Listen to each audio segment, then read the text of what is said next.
The Denver Nuggets have looked perfect for the last 2 seasons, and in the last 2 games, the Timberwolves have made them mortal. Minnesota takes a 2-0 lead going home despite missing Defensive Player of the Year Rudy Gobert in Game 2. Anthony Edwards is putting himself in superstar conversations while this is one of the best defensive teams we have seen in years, and are officially the title favorites. Minnesota limited Denver to just 80 points in Game 2, the lowest by the Nuggets since a Game 7 win in the bubble against the Jazz, and throughout the 2 games, Denver has not scored 100. But how good is this Denver offense that we will be talking about? Well, it's one of the best in the league. Led by Nickeil, Denver shot 49.6% from the field, 4th best and top 10 in 3-point percentage. They had the 5th best offensive rating, showing their skill in the half court. This is a team that thrives in the half court, and they don't get out in transition much. They play at a slower pace, with Nickeil and Jamal Murray leading their offense, 2 very smart ball handlers that are usually some of the biggest playoff risers in the league. Showed by Denver's assist to turnover ratio at 2.33, higher than teams like the Celtics and Thunder that are praised for their team chemistry and basketball that is supposed to be unselfish. They are great on the offensive board, slowing the game and limiting the possessions where they can flourish more and not lose the ball. Last year, the Nuggets also had a top 5 offensive rating in the regular season, and in the playoffs got even better with the best offensive rating by far at 118.2. This is a team with some of the best offensive players and a great fit around everyone, but what is their offensive rating this series?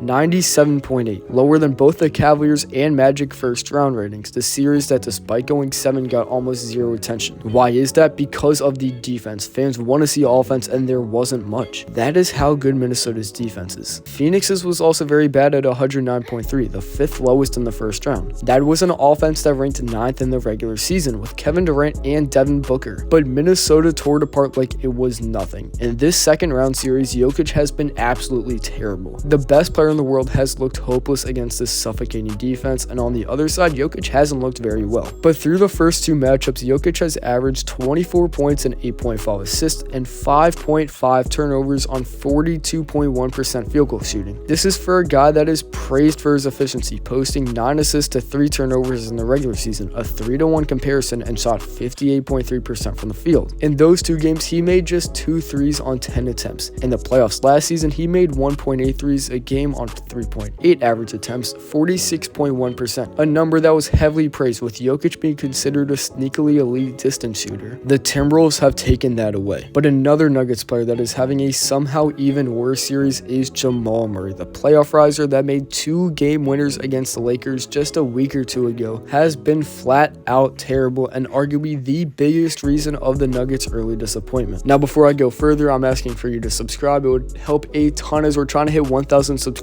as soon as possible. But back to the video. This season, Jamal Murray averaged 21.2 points per game on 48.1, 42.5, 85.4 shooting splits, with his 6.5 assists to 2.1 turnovers a game. Against the Timberwolves, 12.5 points per game, 6 total assists, 3 a game, against 5 total turnovers, or 2.5 a game. And is shooting on 28.1, 25, 100 splits, but did only get 5 total free throws compared to what he usually averages, over 6 in a normal 2-game stretch. In that dreadful Game 2, he shot 3 for 18 from the field, but how good were the Timberwolves defensively in that series-defining win? Well, the Nuggets shot below 35% from the field, just the 3rd time that any Denver team has shot that bad in the 2020s, and the first time a team with Jokic, Murray, and Porter all playing shot that bad. They also made just 9 total threes and did it on 30 attempts, only the 9th time this season that has occurred. Now, remember how the Nuggets had that elite assist to turnover ratio? In Game 2, the Nuggets had 16 total assists and 16 turnovers, a perfect 1-to-1 assist to turnover ratio. Throughout the entirety of this season, the Nuggets didn't have a single assist to turnover ratio that was 1 or below. It just happened in their biggest game of the season, with Minnesota missing the DPOY. The Nuggets haven't had 16 or less assists since 2019. The Timberwolves have ruined one of the best offensive teams of the century. Now, who is leading that fearsome defense?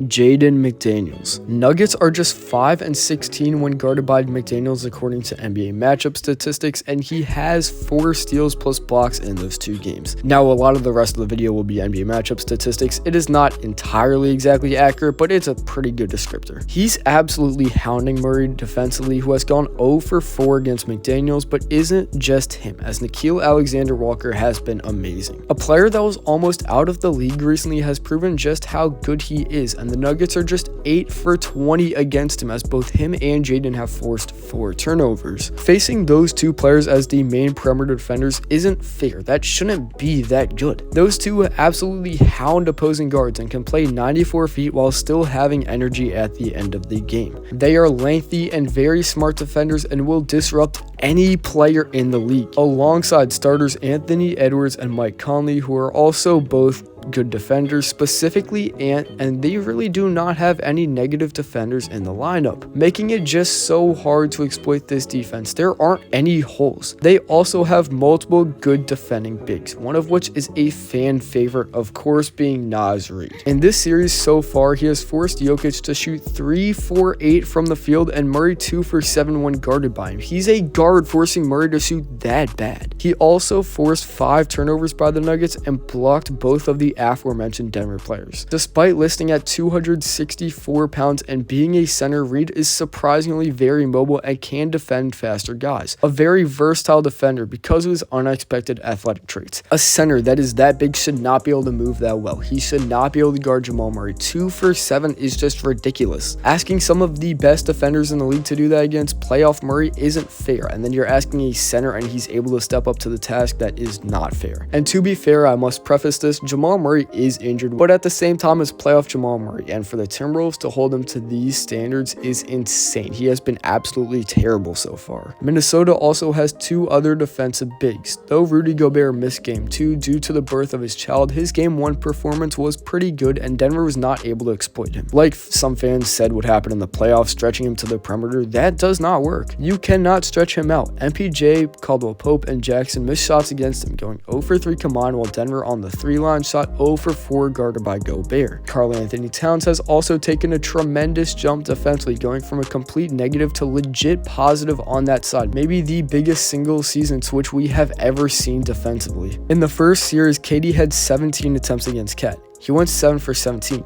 So far, Jokic has 19 attempts against him, 8 for 19.